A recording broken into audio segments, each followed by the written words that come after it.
Halo rekan-rekan, ketemu lagi dengan saya di bengkel internalnya CK Production, di mana kami di sini mengolah ide dan data menjadi sebuah wacana untuk memajukan dunia airsoft dan airgun Indonesia. Dan kabar baiknya, di konten ini saya akan membeberkan sebuah trik upgrade di sebuah unit yang terkenal sebagai rare item. Unit gaib yang di pasaran ada dan ditawarkan, tetapi ketika ditanya ke seller selalu jawabannya kosong gun. This is 1911 by Umarex.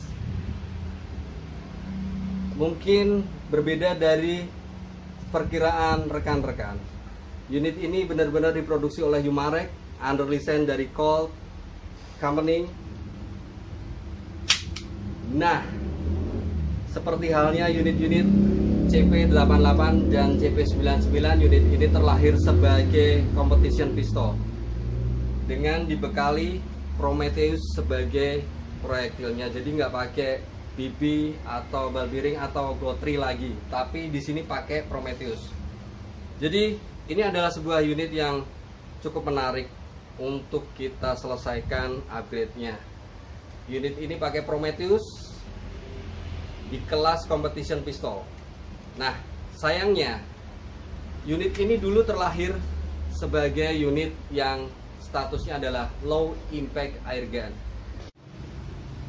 Nah, kenapa saya bilang low impact airgun? Karena memang di Jerman itu pabrikan airgun sangat ketat. Kalau dibilang untuk competition pistol, di sana ada regulasinya. Jadi unit ini memang terlahir tidak lebih dari 2,8 joule outputnya. Lalu velocity muzzle juga nggak bisa lebih dari 500 atau bahkan 480 aja, itu udah kesulitan. Dan yang lebih keren memang pistol ini dikondisikan sangat sulit untuk di-upgrade. Jadi para rekan-rekan tuner terutama akan mendapatkan kesulitan untuk upgrade unit ini meskipun hammer spring sudah diganti yang versi upgrade. Karena kenapa? Hammer springnya nanti saya tunjukin. Hammer spring di sini space-nya sangat kecil sekali. Dan itu tidak memungkinkan kita ganti pakai hammer spring yang lebih besar karena dia akan mepet ke frame. Jadi dia malah akan seret di frame. Oke, unit ini sudah saya load pakai Prometheus. Coba saya geser kamera. Kita akan coba impact-nya. Sorry, ini maaf sekali karena harus indoor. Jadi kita akan bikin sebenarnya video tutorial, tapi teman-teman nyaranin kasih lihat dulu hasilnya, Bang. Oke, kita pakai kaleng ini aja yang di seluruh Indonesia bisa ditemukan. Tes pertama 1911 Umarex. Oke, tebus. Ini saya bikin begini biar tempat sampah saya nggak bolong ya teman-teman. Tes kedua. Oke, tembus juga. Tes ketiga. Oke, tembus juga. Jadi emang ini jadinya agak serem karena power outnya gede banget. Ini saya tunjukin tadi 3 shoot ya. 1, 2, 3 di deretan ini. 1, 2, 3 di deretan ini. Oke, teman-teman bisa lihat. Nah, tembus ya kan. Janji saya akan tunjukkan part mana saja yang kita kondisikan untuk upgrade unit ini. Jadi ini video saya berharap bisa menjadi wacana, bukan bermaksud menggurui, tapi ini sebagai wacana untuk kita bisa upgrade unit-unit seperti ini. Ada juga yang mirip banget, yaitu CP88. Wait, saya akan buka dulu gasnya.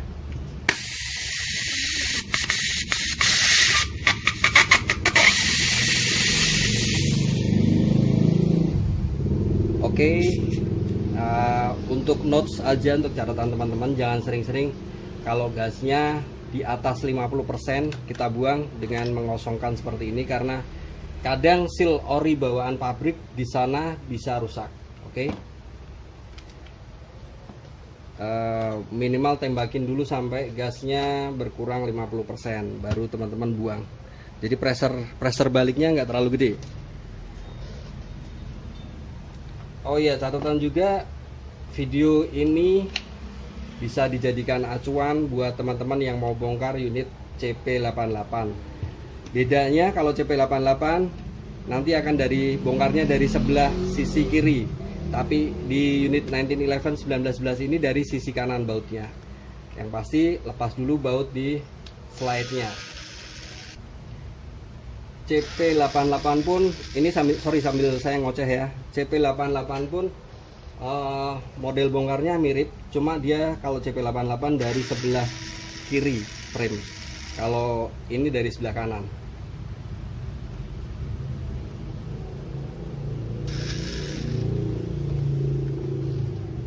Tiga baut. Oke. And then angkat frame-nya. Sama juga CP88 angkat frame-nya tapi yang sebelah kiri. Oke, jadi begini. Saya tidak akan panjang kali lebar terjemahkan bagaimana saya membore up nozzle-nya jadi segede gaban seperti ini. Nah, ya kan? Wait, saya cariin center biar kelihatan di kamera.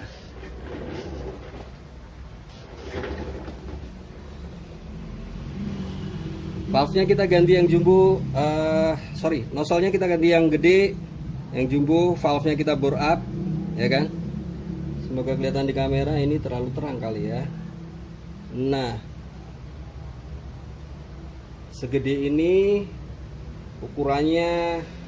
Kalau teman-teman mau up, bisa pakai mata bor yang 4,5.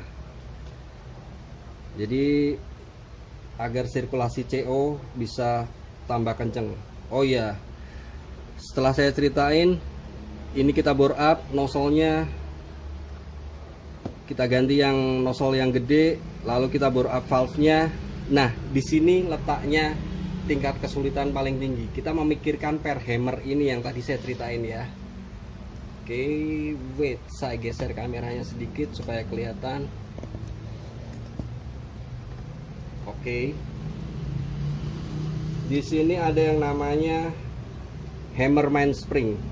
Jadi per utama dari hammernya. Originalnya, aslinya akan seperti ini. Gimana kita mau gedein lagi, ya kan? Dia pasti akan gores di. Nah, ini bekas goresan. Kelihatan nggak di kamera? Stretch di sini bekas goresan. Kalau per ini diameternya kita gedein lagi, hasilnya bukan tambah kencang, dia akan seret, ngegores di frame ini. Akhirnya kita ngambil keputusan yang sangat-sangat ekstrim. Kita potong ini hammernya untuk menambahkan per hammer sekunder.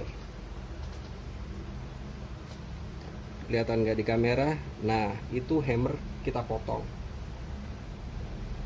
Nah, inilah letak power hammer bisa sekencang itu menghantam valve.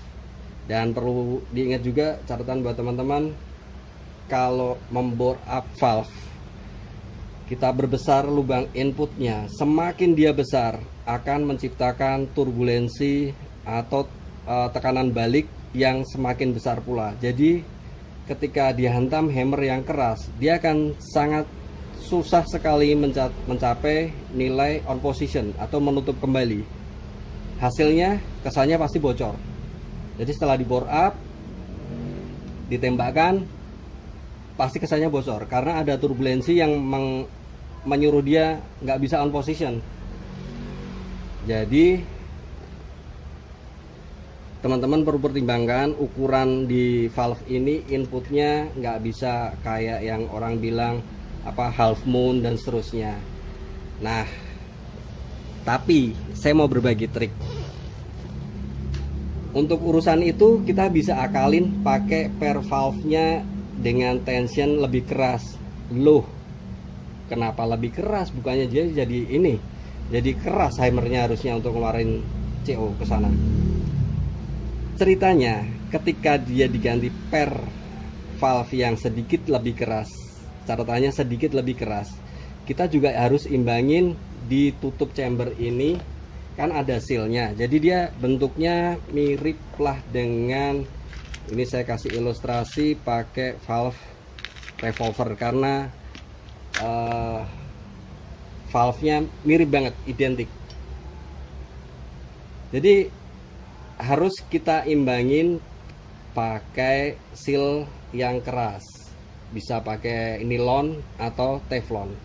Tadinya karet, seal ini tadinya karet, yang biasa teman-teman bisa lihat itu warnanya hijau. Kenapa harus diganti seal keras? Supaya dia timing dari rilisnya valve ini semakin cepat, semakin responsif.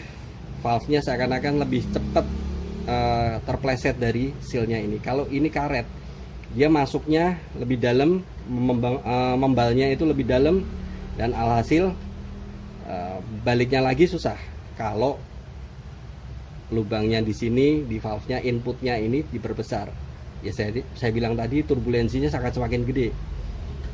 Jadi setelah ini ini misal ya, ini misal pakai valve revolver ini, saya misalin pakai semisal teman-teman mau gedein, harus diimbangin pakai per yang agak lebih keras, dan seal di sini gantilah pakai teflon. Itu salah satu rahasianya, seperti di senapan PCP. Lalu urusan per hammer, saya nggak pakai satu per hammer. Nah, informasi ini kami klaim sebagai yang pertama kali dilakukan di seluruh Indonesia, atau bisa dibilang di seluruh dunia, dengan mengupgrade dengan cara memotong pakai mesin ini ya, motong hammernya ini, dan kita tanamkan per hammer sekunder di dalam hammernya. Selain per utamanya, ada per sekunder di dalam. Kalau teman-teman nggak percaya, coba cari video yang mengupas tuntas bongkar, bukan bongkar, tetapi upgrade CP88 atau 1911 buatan Umarek. Kalau ada yang bisa menemukan video yang mendahului dari video saya ini, kasih linknya di kolom komentar. Kita akan revisi video ini menjadi tim kami yang kedua, ketiga, dan kesekian yang menemukan bahwa ini bisa dipasangin per sekunder untuk hammer. Oke, saya nggak akan pelit-pelit sama ilmu. Saya mau bagikan ini menjadi sebuah wacana untuk kemajuan dunia airsoft dan airgun Indonesia. Oke teman-teman, ngoceh dari tadi cuma mau nunjukin per hammer sekunder. Ya, karena disitulah letak kekuatan hammer ini jadi 200% untuk menghantam kerasnya turbulensi di dalam chamber. Oke teman-teman, kita akan rakit lagi, dan next kita akan segera kirim unit ini ke Sumatera. Ini unit milik Bang Rio di Medan. Bang Rio, apa kabar? Thank you buat kepercayaan yang luar biasa, supportnya yang luar biasa. Maaf unitnya di sini lama karena saya pikir ini sudah seminggu lebih pasti. Oke Bang, segera kita beresin Bang unitnya, besok siap kirim. Buat teman-teman yang mau nyusul untuk dibikin unitnya jadi semakin keren pastinya, kabarin kami, tim kami akan siap membantu. Oke, thanks semuanya. Terima kasih buat kepercayaannya. Salam satu laras, CK Production.